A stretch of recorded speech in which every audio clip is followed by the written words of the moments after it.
Hera, furious, blinds him. Zeus, guilt-struck, gifts prophecy and a lifespan of 7 generations. Thus, the greatest seer of Thebes walks the tightrope of fate without eyesight, yet clearer vision than any living soul. It's said he chuckled on his deathbed. Blind, I've seen 2 worlds, inside and out. King Ceyx sails to consult an oracle. Wife Alcyone prays he waits for calmer weather. He doesn't. Zeus, annoyed that Ceyx invoked him too often in casual oaths, hurls a thunderstorm that swallows the ship. Ceyx's spirit, soaked and shivering, begs Iris to carry a goodbye. Sleep god Morpheus impersonates Ceyx's drowned corpse in Alcyone's dream. She wakes screaming, runs to the surf. There's the real body, ghost pale in foam. In raw despair, she leaps after him.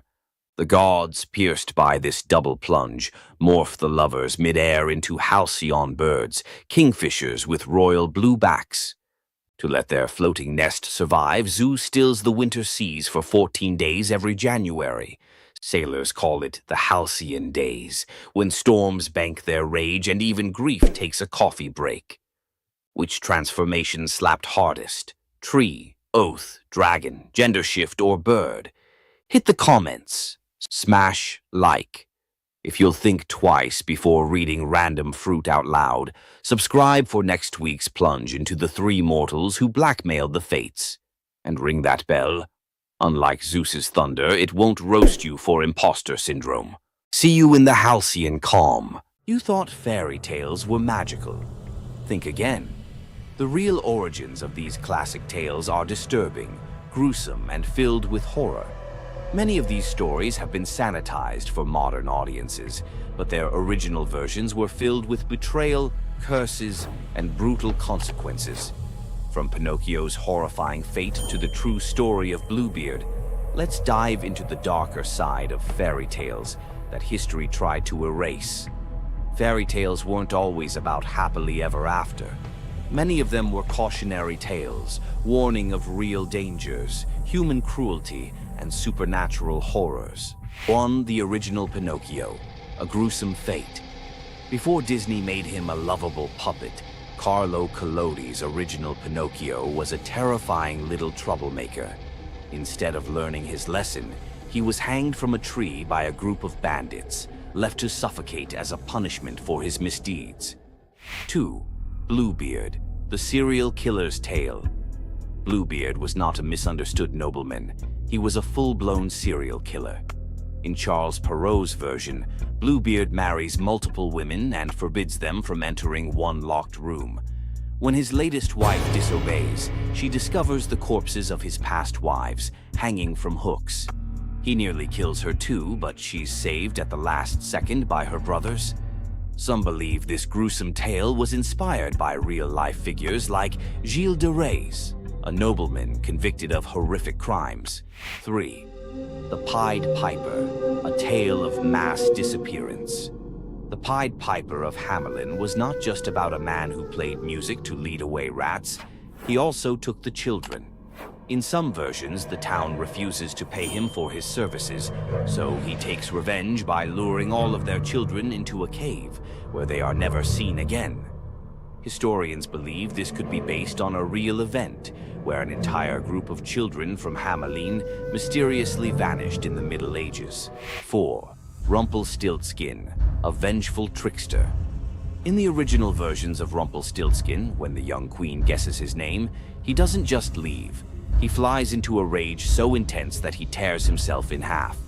In some versions, he stomps on the ground in fury, falling into a pit and disappearing forever. His obsession with taking the queen's child has led some to believe he wasn't just a trickster, but something far darker. 5. The Robber Bridegroom, a wedding night nightmare. This lesser-known grim tale tells the story of a young woman forced to marry a wealthy man. Suspicious of her husband-to-be, she follows him to his home, only to discover that he and his band of robbers murder and eat women. She watches in horror as they butcher a young girl, cutting her into pieces. Luckily, she escapes and exposes them, leading to their execution. 6. The Juniper Tree, a tale of cannibalism and revenge. One of the most horrifying grim fairy tales, The Juniper Tree tells of a stepmother who decapitates her stepson, cooks his body, and feeds it to his unsuspecting father. The boy's sister buries his bones under a juniper tree, and from the tree the boy returns as a vengeful spirit, transforming into a bird and dropping a millstone on his stepmother, crushing her to death. 7. The Girl Without Hands, a story of betrayal and survival. In this disturbing fairy tale, a poor man accidentally sells his daughter to the devil in exchange for wealth. When she resists the devil's temptations, her own father chops off her hands to fulfill the bargain. Eventually, she escapes, gains magical silver hands, and finds a happier fate, but not before enduring unimaginable suffering. Why were these stories so disturbing? Fairy tales weren't just for children. They were warnings, morality lessons, and sometimes outright horror stories meant to instill fear and obedience. Over time, many of them were altered, softened, or rewritten to make them more acceptable. Which of these dark fairy tales shocked you the most? Want to uncover more forgotten stories and chilling legends? Subscribe now and dive into the forgotten history of fairy tales. Heroes, monsters, tragedies, you know the drill. Tonight we flip the script. Some little-known tales where wit, nerve, or kindness earn outright miracles. Glass number 1 holds a bronze serpent coiled around a sprig of green, and a boy who literally came back sweeter than honey. Knossos in Midsummer smells of rosemary, sea salt, and beeswax. While the court argued harvest taxes, young Glaucus chased a bright blue lizard past the kitchens, through a corridor stacked with amphorae of fermenting honey, and, because small boys fit where gods do not, straight down a ladder into the palace cellars. Down there the air was syrup thick. Glaucus peered into a half-open jar, hoping to see the lizard's tail. One wobble, a slip, a splash. The honey swallowed his cry, sealed itself like amber, and the cellar went still except for the slow fizz of wild yeast. When the nurse discovered an empty playroom, Minos promised royal exiles, or worse, to anyone who failed to find his heir. Search parties raked the island. An oracle finally muttered, "He is where sweetness turns to gold, and the color-changing calf is the compass." Everyone stared blankly, except one messenger who remembered a traveling seer rumored to solve riddles the way bards solve rhyme schemes.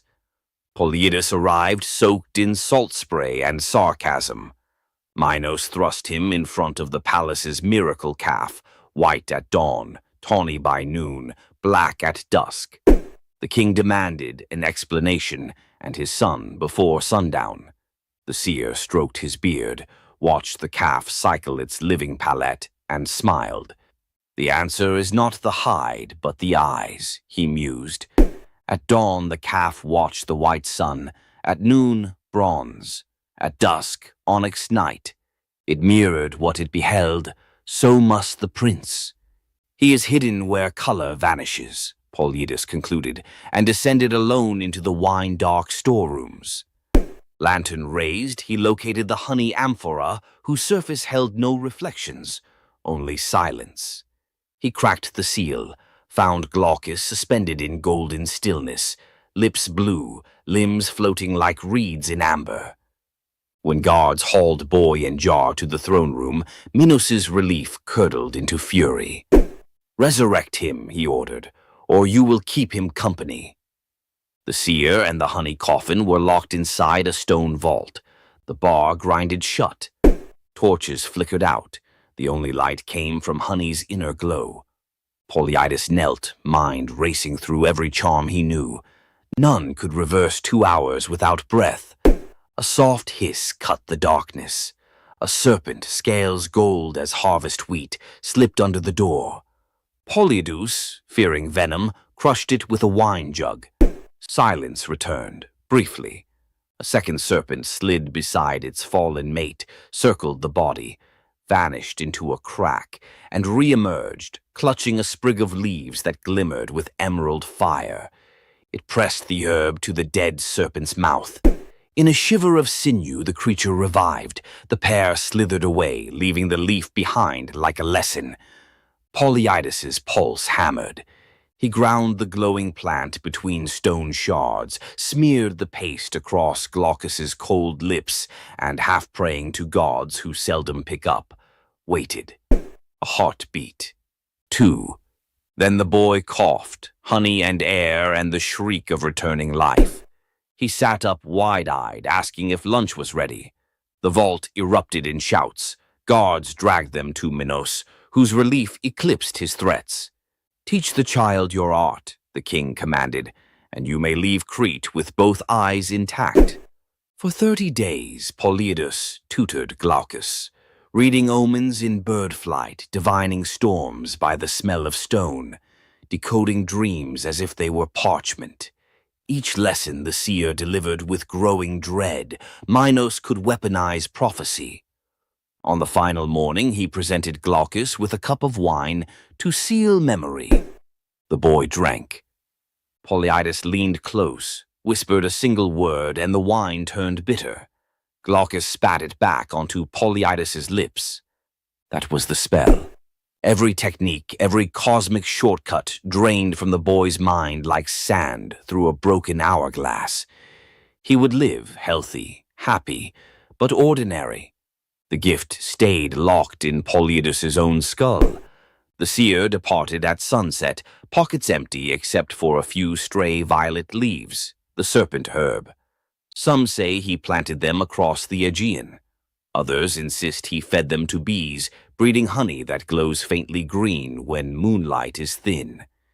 In mountain apiaries of rural Greece, beekeepers still search for glaucous honey, said to cure a stopped heart if administered within 3 breaths. And every cellar apprentice learns, keep lids tight, keep ladders chained, and keep an eye out for serpents. Sometimes they carry medicines gods never meant us to find. Nymph Princess Cyrene tackles a lion preying on her father's cattle. Apollo, stalking inspiration, watches her wrestling the beast bare-handed and thinks, "Forget liars, that's poetry." He swoops not with roses but a gold chariot pulled by griffins. "Rule a land of your own," he says, pointing across the Mediterranean. Cyrene's answer, "Give me a bowstring and some good soil." She rides shotgun all the way to Libya. On sun-drenched highlands, she spears the ground. Fresh springs burst. The place becomes Cyrene, namesake queen founder. Apollo immortalizes her as a long-lived nymph. Their sons include Aristaeus, future bee guru, and Idmon, Argonaut prophet. Centuries later, Cyrenean olive oil sells for triple price in Athens. Bottles carry a tiny embossed lion, reminder that one headlock can echo into a civilization. Morning of his birth, infant Hermes crawls out of cradle, spies a tortoise, hollows the shell, strings cowgut. Voila, the first lyre. Same afternoon, he rustles 50 of Apollo's divine cattle, walking them backward to confuse hoofprints. Apollo tracks the tune of an unfamiliar instrument to a cave and catches, not a rustler, a giggling baby. Hermes begins to play. The melody melts Apollo's fury like wax. The sun god trades the entire herd plus the golden staff of herdsmen for the lyre. Contract signed before Hermes can crawl again. Apollo becomes patron of music. Hermes gains official portfolio of travelers, traders, and, ironically, thieves. Every time a guitarist hands a riff to a bandmate for mutual gain, they reenact that cave-side barter. Enslaved courtesan Rhodopis toils in a Nile Delta villa. Her only treasure, a rose-hued slipper dating to her free childhood. She washes linens in the river, humming Ionian lullabies. While drying on the bank, one slipper is whisked by a sacred falcon, messenger of Horus, who drops it into Pharaoh Psammetichus's lap during court. Kings love omens. He declares he will marry the owner. Decree echoes across gnomes. Every woman must try the slipper. Noble women sulk. The shoe fits none until desert winds guide inspectors to Rhodopis scrubbing floors. The leather hugs her heel like destiny. Pharaoh weds the astonished Greek.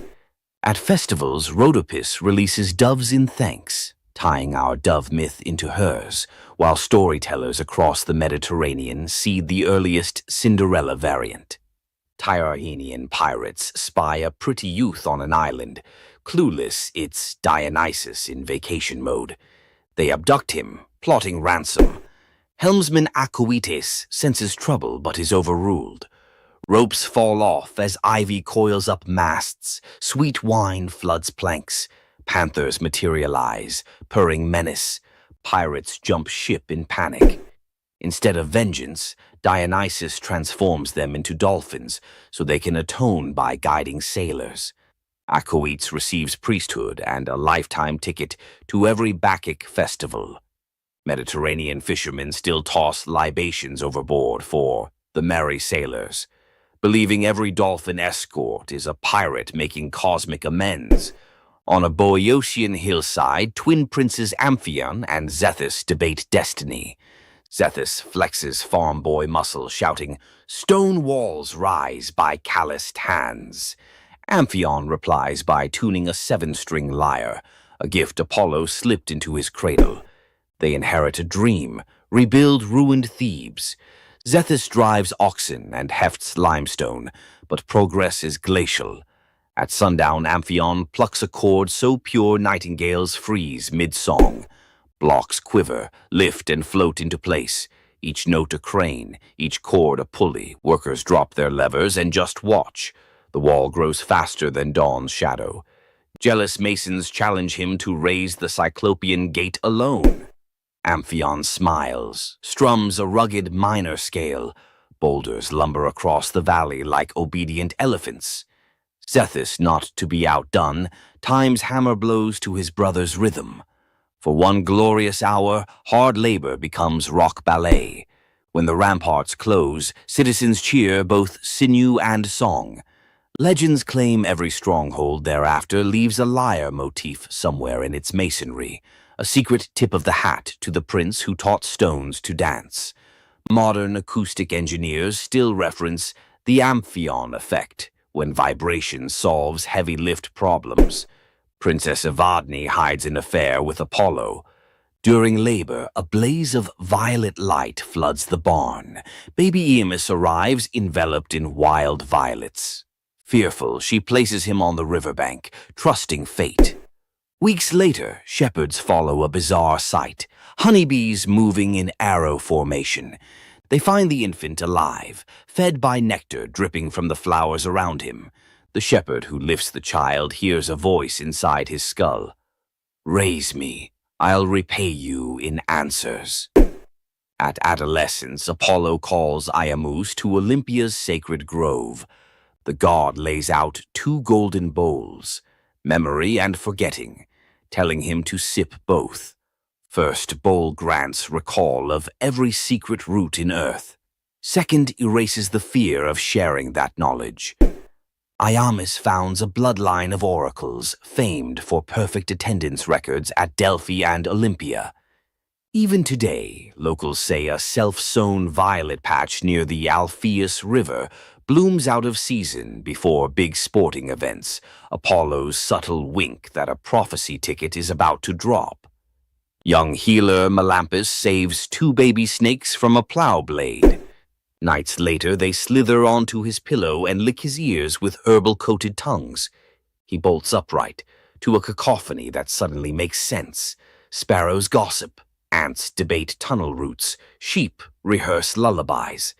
King Proteus's daughters are struck with goat hallucinations, stampeding through Argos.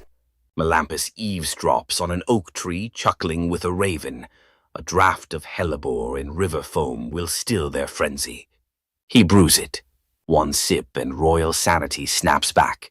Kingdom cheers. Fee time. Melampus wants 1/3 of the realm. Proetus balks until the cattle low in perfect Greek. He's worth it. Impossible to refuse a bovine referendum. Territory ceded.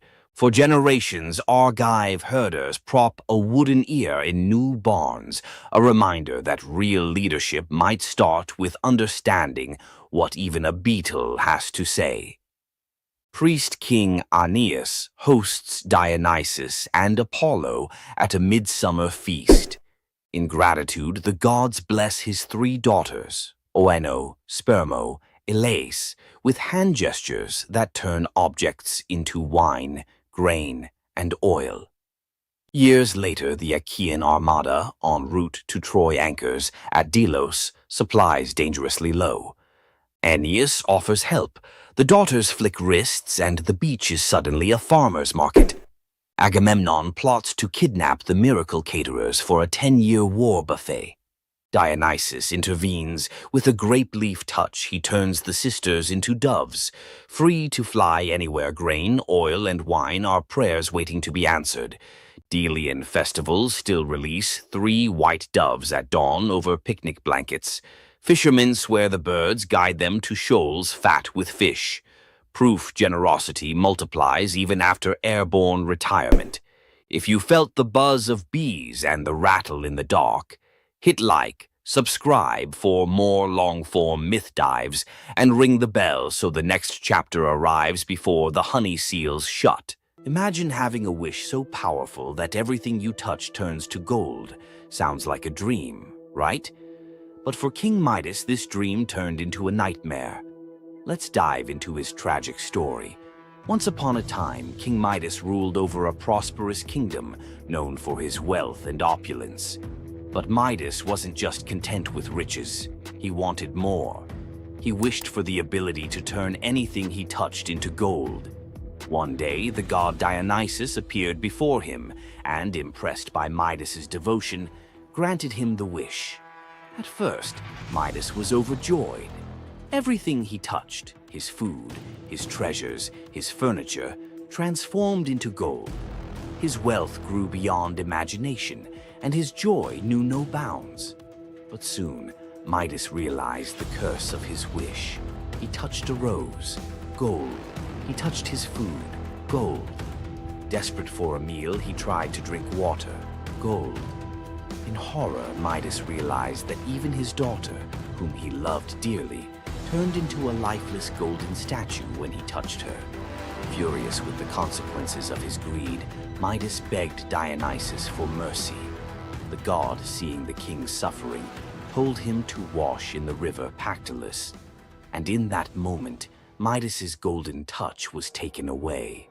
The river's waters, now imbued with Midas's curse, carried gold downstream, forever tainting the land. King Midas's story is a reminder that greed often blinds us to the consequences of our desires. His once prized gift became his greatest curse, teaching us that not all treasures are worth the price. If King Midas's tale of power and greed left you thinking, make sure to subscribe for more epic Greek myths and their timeless lessons. Stay tuned for more stories of fate, love, and the gods' wrath. What makes Zeus, the mighty king of the Greek gods, one of the most fascinating figures in mythology? Is it his unparalleled power over the skies, his cunning strategies, or the sheer drama of his endless affairs? While his tales are legendary, there's one story that stands out: the epic battle that earned Zeus his throne, the Titanomachy. This isn't just a story of a god's rise to power. It's a tale of rebellion, alliances, betrayal, and the ultimate struggle between 2 generations of divine beings. Stay with us as we dive into the myth of the Titanomachy, Zeus's role in overthrowing the Titans, and the secrets that shaped his reign. Before Zeus became the king of the gods, his father, Cronus, ruled the cosmos. Cronus was the youngest of the Titans, a race of primordial deities born of Uranus, the sky, and Gaia, the earth. The Titans were immensely powerful, but also deeply flawed.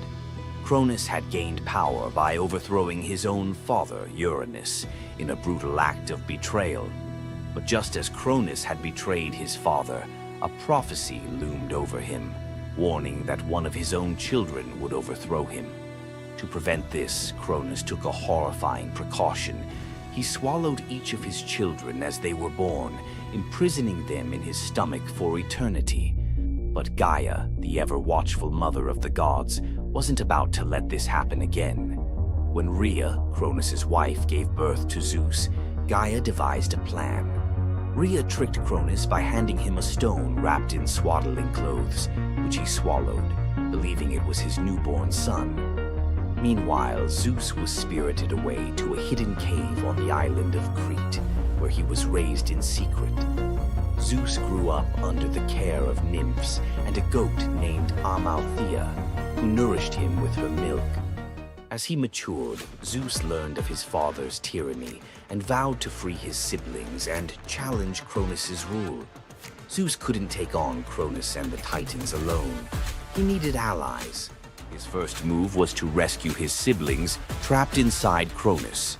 With the help of the goddess Metis, Zeus tricked Cronus into drinking a potion that caused him to vomit up his children: Hestia, Demeter, Hera, Hades, and Poseidon, fully grown and ready for battle. Now united, the 6 Olympian siblings declared war on Cronus and the Titans. But the Titans were powerful, and the war, known as the Titanomachy, would rage for 10 years with no clear victor. Realizing they needed an advantage, Zeus turned to the most unlikely of allies, the Hecatonchires and the Cyclopes. These were monstrous children of Gaia and Uranus, imprisoned in Tartarus by Cronus out of fear of their immense power. The Hecatonchires had 100 hands and unparalleled strength, while the Cyclopes were master craftsmen. Zeus descended into Tartarus, defeated its terrifying guardians, and freed these imprisoned beings. In gratitude, the Cyclopes forged weapons for Zeus and his brothers. Zeus received the thunderbolt, Poseidon the trident, and Hades a helmet of invisibility. With these tools and the raw power of the Hecatonchires, the Olympians finally had the upper hand. The final clash of the Titanomachy was a cosmic spectacle. The Titans, led by Cronus, unleashed their full fury, shaking the very foundations of the universe.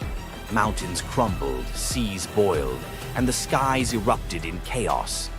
But Zeus and his allies were relentless. Zeus hurled his thunderbolts with unerring precision, scorching the battlefield and scattering the Titans' ranks. Poseidon unleashed massive earthquakes, and Hades used his helmet of invisibility to sow confusion among their enemies. The Hecatonchires proved invaluable, hurling massive boulders with their 100 hands, overwhelming the Titans. One by one, the Titans fell, their immense power no match for the combined might of the Olympians and their allies. Cronus was the last to fall. Zeus struck him down with a thunderbolt so powerful that it split the skies. With Cronus's defeat, the Titanomachy was over. With the Titans defeated, Zeus and his siblings faced a choice: what to do with their vanquished foes. In a move both strategic and ruthless, Zeus imprisoned the Titans in Tartarus, deep within the underworld, where they would remain for eternity under the watchful eye of the Hecatonchires. Zeus then divided the cosmos with his brothers. He claimed the skies as his domain, Poseidon took the seas, and Hades ruled the underworld. Together, they established the rule of the Olympians, with Zeus as their undisputed king.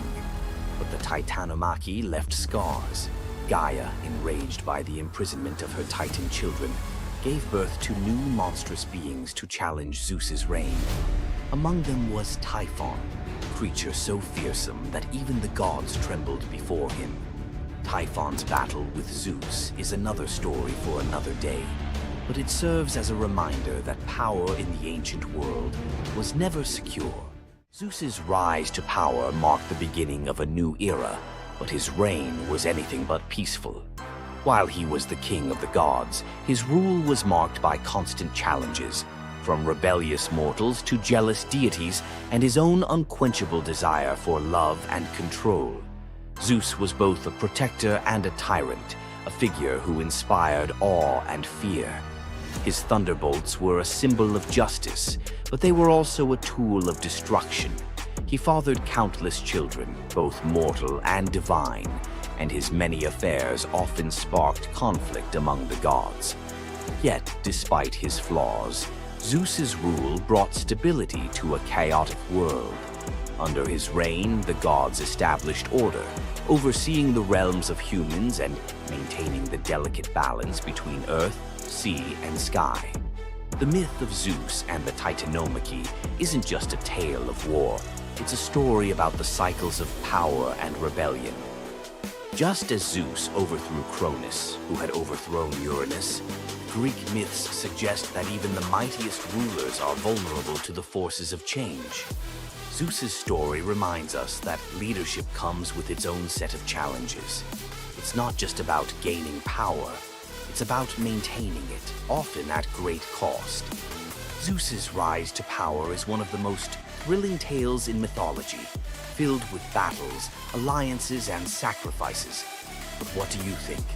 Was Zeus a just ruler, or was he simply another tyrant destined to fall like the Titans before him? Let us know your thoughts in the comments below. Don't forget to like this video if you enjoyed this dive into Greek mythology, share it with fellow myth lovers, and subscribe to our channel for more epic tales from the ancient world. Until next time, remember, the gods may rule from above, but their stories remind us of the struggles we all face below. Imagine a woman so terrifying that a single glance from her could turn anyone into stone. Medusa, a name that echoes through history as a monster, a villain, and a symbol of pure horror. But what if everything you thought you knew about her was wrong? Medusa wasn't always a monster. Her story is one of betrayal, injustice, and a curse she never deserved. She wasn't born a villain. She was made into one by the gods themselves. But even as a victim, she found a way to turn her tragedy into power. Today, we'll unravel the myth of Medusa and discover the deeper truth behind her story. From her tragic origins to her transformation into a feared Gorgon, to her epic confrontation with Perseus. This is the tale of Medusa like you've never heard it before. Long before the snakes, before the curse, Medusa was a mortal woman of extraordinary beauty. She wasn't born a monster. She was born human, the daughter of the sea gods, Phorcys and Ceto, while her sisters, Stheno and Euryale, were immortal Gorgons. Medusa stood apart as the only mortal among them. But it wasn't her mortality that set her apart. It was her beauty. Medusa's golden hair, radiant complexion, and striking eyes captured the attention of everyone, even the gods. She served as a priestess in the temple of Athena, goddess of wisdom and war, vowing to remain pure and devoted to the goddess. This is where her life took a tragic turn. According to the myth, Poseidon, the god of the sea, became infatuated with Medusa. Overcome by desire, he pursued her relentlessly, and one fateful day he cornered her in Athena's temple. Medusa, defenseless, could not escape his wrath. But instead of protecting her, Athena turned her fury against Medusa. The goddess, enraged by the desecration of her temple, cursed Medusa for what had happened, punishing the victim instead of the perpetrator. Athena's curse transformed Medusa into a Gorgon, a being so hideous that no one could bear to look at her. Her golden hair turned into a nest of venomous snakes, and her eyes became so powerful that a single glance could turn living creatures to stone. This moment defined Medusa's new existence. Once revered for her beauty, she was now feared and hunted as a monster. But beneath the horror of her transformation lay a deeper question. Was Medusa truly cursed, or had she been given a weapon to defend herself in a world that had betrayed her? Medusa fled from civilization, retreating to a remote island where she lived in solitude. Here she came to terms with her new form and the terror it inspired. The snakes in her hair hissed constantly, and her reflection, once a source of pride, was now a weapon she couldn't dare to look at. But the world wouldn't let her rest. Tales of the monster of the island spread across Greece, and soon warriors came seeking glory by trying to slay her. None succeeded. Each challenger who entered her domain fell victim to her petrifying gaze, their bodies forever frozen in stone. Medusa's life became one of survival, fending off those who sought to destroy her while grappling with the isolation of her curse. She was trapped in a cycle of violence she didn't choose, but couldn't escape. As the years passed, Medusa's story became twisted. In the eyes of mortals, she was no longer the victim of a cruel curse, but a monster to be feared. The tragic young woman was lost to legend, replaced by the image of a terrifying villain. Enter Perseus, a young demigod with a destiny to fulfill. Tasked with bringing back Medusa's head as proof of his strength, Perseus embarked on a perilous journey to find her. But unlike the warriors before him, Perseus wasn't relying solely on his skill. He had the favor of the gods.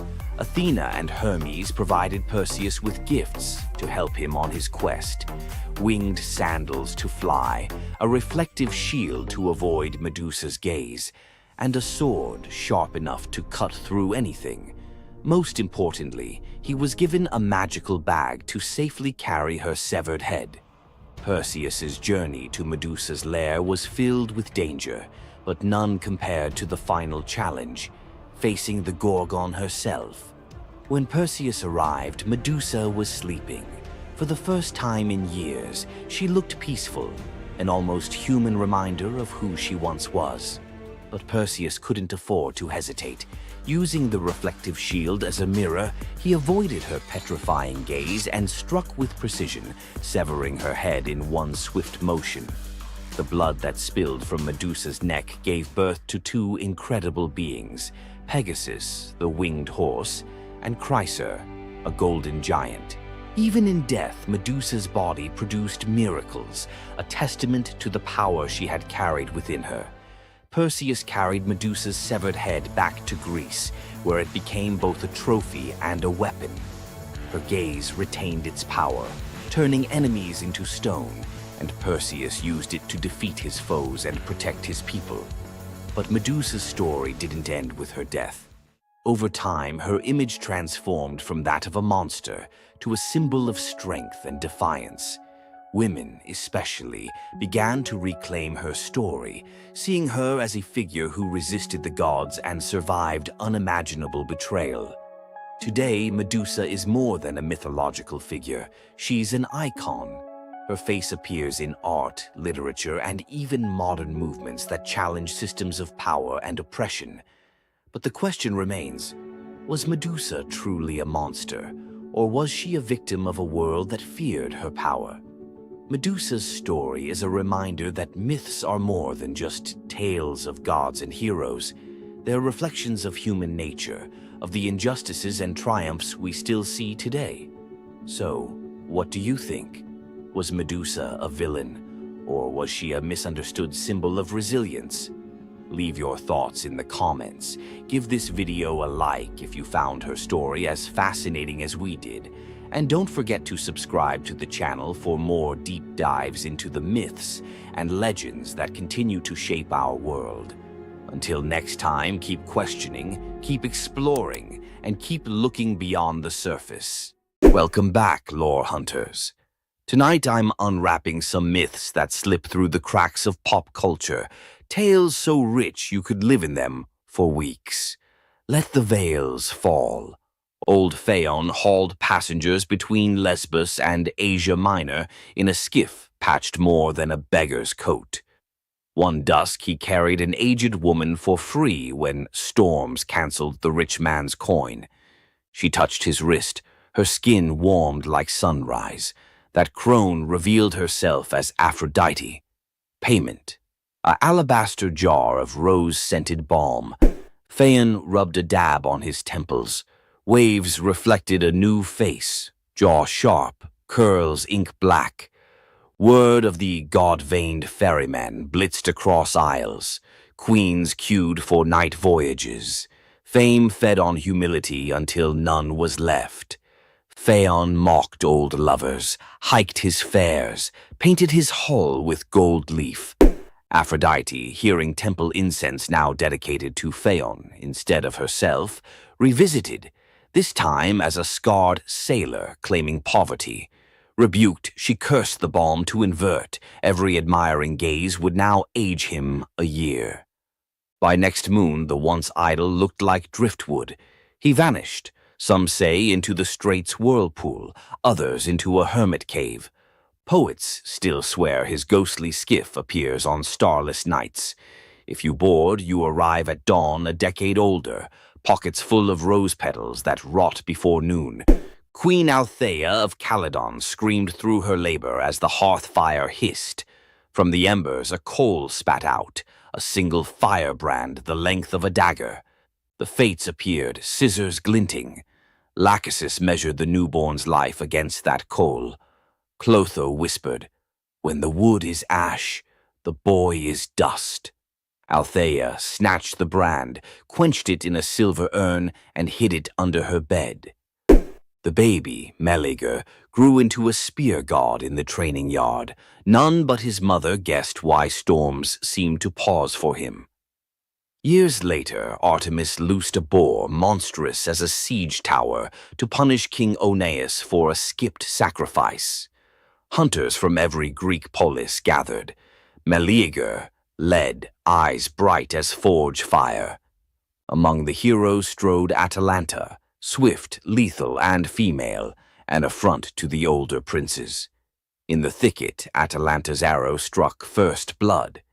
Meleager's spear finished the beast. He offered her the pelt. Male egos erupted. Two of Meleager's uncles drew blades. Meleager defended the huntress, slaying his own kin. Word sprinted ahead of him to the palace. Althea collapsed at news her brothers lay dead by her son's hand. Grief wrestled prophecy in her chest. Shaking, she fetched the firebrand, lit a torch, and held both over the brazier. Her love warred her rage for 9 heartbeats. On the 10th, she let the wood slip. Miles away, Meleager felt his marrow ignite. He dropped mid-stride, armor ringing like a funeral bell. At the palace hearth, the brand hissed its last and fell to gray powder. Althea watched the flakes swirl, then walked into the flames herself. In Calydon, they still say, "Whatever a mother births, her fire can reclaim." Young Cyparissus roamed Chios with a bronze shepherd's crook taller than himself. Apollo, idling in mortal disguise, gifted the boy a tame stag crowned with ivory antlers. It followed him like sunrise follows dawn. One blistering noon, flies tormented the stag. Cyparissus, meaning only mercy, aimed his javelin to shoo them. The tip glanced off a stone, pierced soft flank. The deer collapsed, breath misting blood. Cyparissus dropped beside it, sobs carving caverns in his throat. Apollo arrived to heal, lyre weeping gold notes. But the boy refused salvation for himself. He begged, "Give me a grief that never dries, so I remember him forever." Clouds boiled violet, the ground drank color from his sandals upward. Where Cyparissus knelt now stands the first cypress, trunk straight as a spear of mourning, sap weeping resin tears. Greeks plant the tree in graveyards because its roots plunge only downward, never sideways, like a grief that refuses distraction. On summer nights, hunters claim the wind through cypress needles sounds like antlers brushing the sky. Athens hailed Cephalus and Procris as couple of the century. He an expert hunter, she a devotee of Artemis. As wedding gift, the goddess sent 2 marvels, Lalaps, a hound fated to catch any quarry, and a spear destined never to miss. One morning, Cephalus rested from the chase and sang to the breeze, calling it Nephele, sweet comfort. The dawn goddess Eos, eavesdropping, snatched him skyward, offering immortality. He pined for Procris.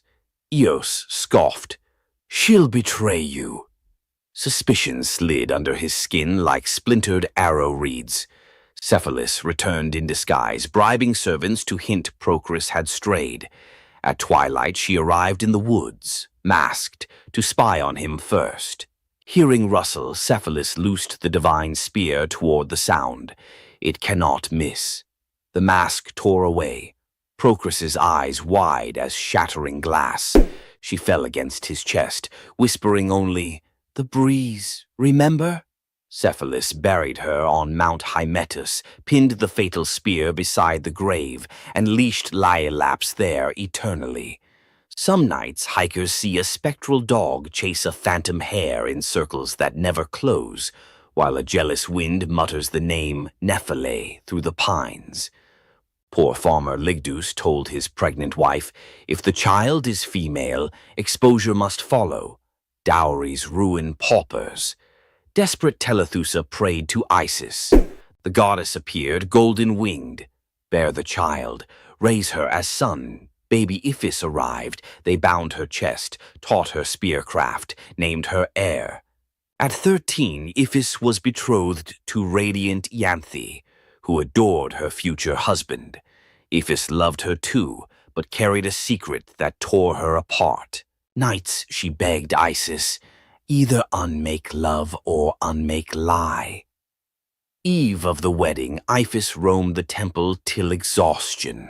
At midnight, statue eyes flashed, muscle quaked under skin, voice dropped like falling figs. When dawn trumpets blew, Iphis emerged, broad-shouldered, jaw square, still wearing mother's hopes, but now truth-shaped. Ceremony erupted in double amazement. A father spared from murder, a bride gaining the groom her heart already knew, a city given a living parable that gods can edit flesh the way poets edit verse. On anniversaries, Crete's couples exchange braided veils, symbol that love may bend rules when petitioned with courage. Satyr-blooded Ampelus dazzled Dionysus, youth swagger, curls like grape tendrils. He rode a bull through vineyards, boasting he was braver than the god. Dionysus, half teasing, half testing, sent a gadfly. The bull bucked. Ampelus flew, spine meeting earth with a wet crack. Thunderclouds curdled purple. Grief-stricken, the god plucked the corpse's heartbeat, planted it. From ribs sprouted twisting vines, from fingers curling shoots. First grapes. He fermented their juice with tears, naming the wine Ampelosios, the taste of regret. Every toast pours a little myth, sweetness chased by sting. Drink deep and you repeat the boy's brag, but this time, hopefully, know when to dismount. On the gray docks of Anthedon, a lone fisherman named Glaucus noticed something odd. Every fish he caught leapt back into the sea after flopping across a patch of wild green herbs. His curiosity, half hunger, half science, won. He tasted one leaf. A heartbeat later, his pulse throttled like a war drum. Gills tore open on his neck. Terrified, he dove overboard and discovered he could breathe brine like air. In the midnight blue below, sea deities gathered, nereids swirling like living lace, old Phorcys with crab-shell crown. They greeted the newcomer, then forced a cup of ichor on him. "Drink, forget the shore." Visions blitzed his skull, shipwrecks yet to come, lovers yet to drown.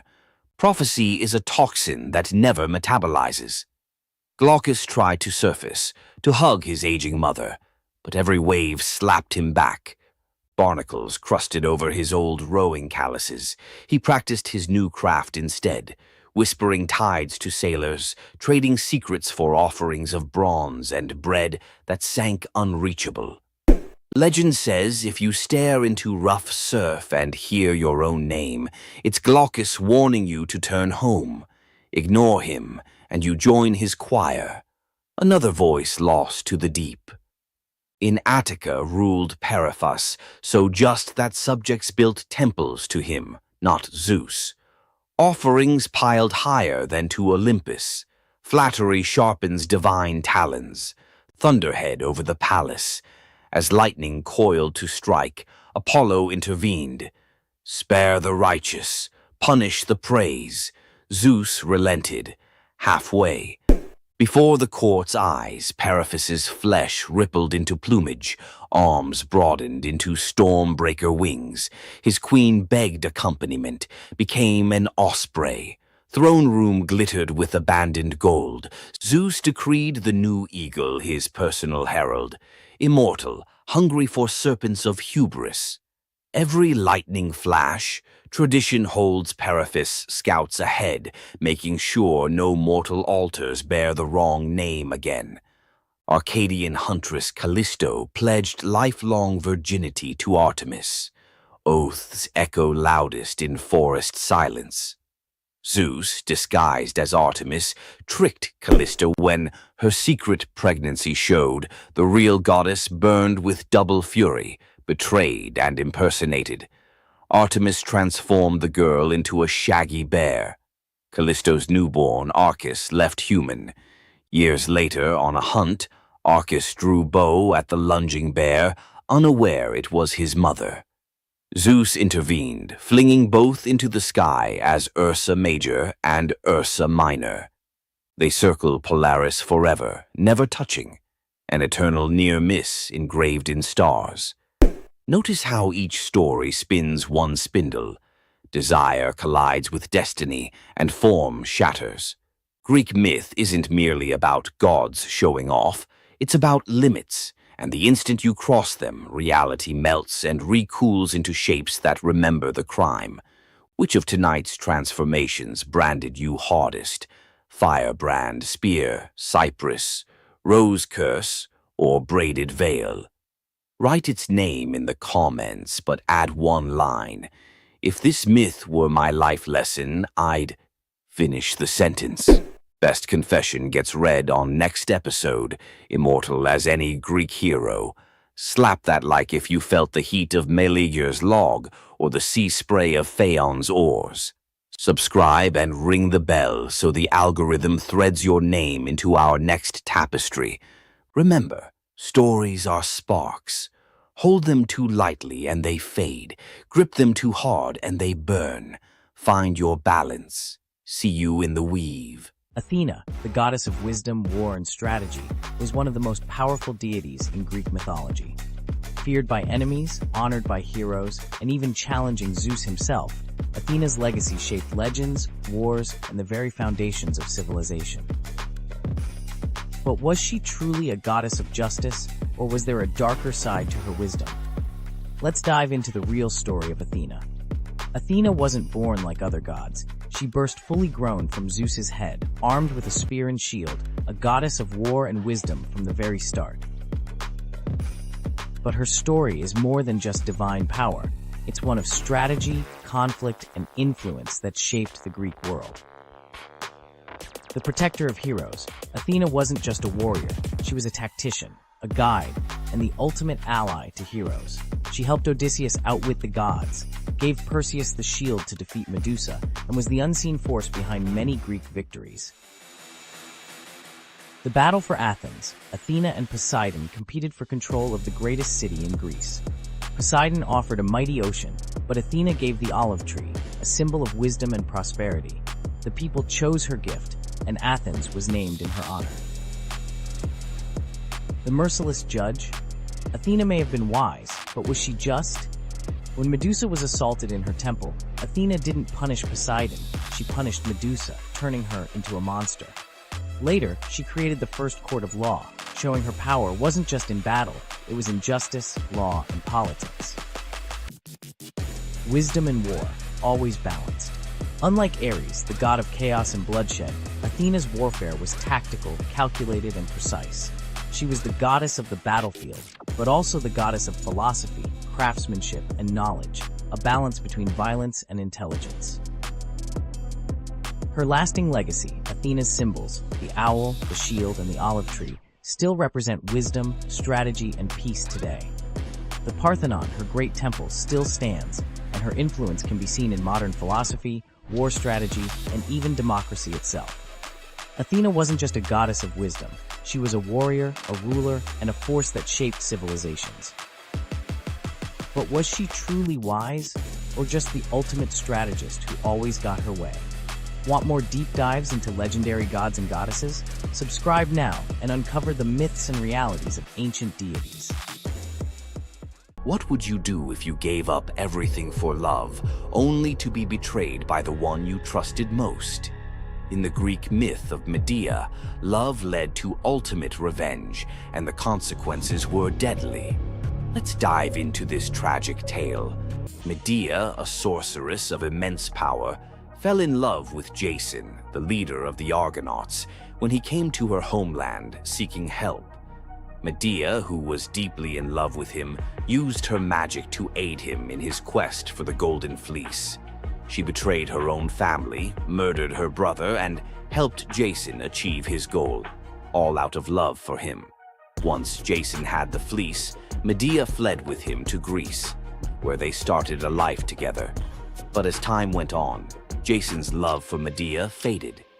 He decided to marry Glauce, the daughter of Creon, the king of Corinth, in an effort to secure a more powerful position. Medea, heartbroken and furious at the betrayal, decided to exact her revenge. She used her powers to craft a poison so deadly that it would burn Glauce alive when she put on a beautiful dress that Medea had sent her as a gift. But Medea didn't stop there. In her grief and rage, she murdered her own children, Jason's children, to ensure he would suffer the most for his betrayal. The pain of losing everything she loved was unbearable, and Medea, having left nothing behind but destruction, fled to Athens, leaving Jason to wallow in his sorrow and regret. Medea's story is a tragic reminder of the destructive power of betrayal and the extreme lengths to which love can drive someone. Sometimes love is not only blind, but it can also lead to devastation and vengeance. Does Medea's vengeance leave you thinking about the darkest side of love? Subscribe for more ancient Greek myths filled with twists, power, and passion. Loki's punishment was brutal. Bound deep within a cavern, his body lashed to 3 jagged rocks with the entrails of his own son. Above him, a serpent hung poised, venom dripping relentlessly onto his exposed skin. This scene, drawn from the poetic Edda and the prose Edda, became a symbol of both divine vengeance and suffering that echoed through Norse legend. But the gods never counted on one presence: Sigyn, Loki's faithful wife. Her hands trembled as she knelt beside him, catching each drop of poison before it could sear his flesh. Her quiet devotion became a fragile shield against the god's wrath. Why did she choose loyalty over escape? The answer reveals a truth about love that endures even when the world itself seems lost to darkness. Yet before the cavern, before the venom and the silence, there was a betrayal that shook the heart of Asgard. Balder was the light of Asgard, cherished by gods and mortals alike. His laughter filled the halls, a warmth that even the golden apples of Idun could not rival. When ominous dreams began to trouble him, his mother Frigg, desperate to protect her son, secured oaths from every creature and object in existence never to harm him. All, that is, except the mistletoe, too slight, too innocent to warrant suspicion. Loki saw opportunity in what others dismissed. He fashioned a dart from that fragile branch and sought out Hoder, Balder's blind brother. "Here," Loki murmured, placing the weapon in Hoder's uncertain grasp, "let me guide your hand." The dart struck its mark. In an instant, Balder's light was snuffed out, his presence gone from the world. The gods stood in stunned silence, their joy shattered. Loki lingered in the shadows, the faintest smile on his lips, before slipping away unseen. The prose Edda tells us the pyre burned for 9 nights. Balder's wife, Nanna, overcome with grief, cast herself onto the flames, her spirit entwined with his. The gods heaped treasures upon the funeral bier, Odin's ring Draupnir, Baldur's own ship Hringhorni, to honor him, but no offering could fill the void left behind. The air grew heavy with suspicion. As the smoke twisted skyward, word spread of an old woman whispering to Höder in the moments before the fatal blow. When Thor forced the truth from a trembling servant, silence fell like a shroud. Loki's name was not spoken, but its weight pressed upon every heart. The gods had tolerated his mischief, his clever lies, even the theft of Sif's hair. But this was different. The poetic Edda names him plainly: Loki, the guileful who brought it about, from which all misfortune came. Odin convened the gods to pass judgment. No mead flowed, no boasts rang out. The All-Father's single eye burned cold as he named Loki Oathbreaker and Kinslayer. Weapons gleamed in restless hands. Even gentle Friar's fingers tightened around his sword. Loki understood the god's fury. He fled Asgard, his mind racing with schemes. As told in the prose Edda, he built a lodge in the mountains, doors on every side, always watching for his pursuers. Still, he could not outrun their vengeance. Odin's gaze found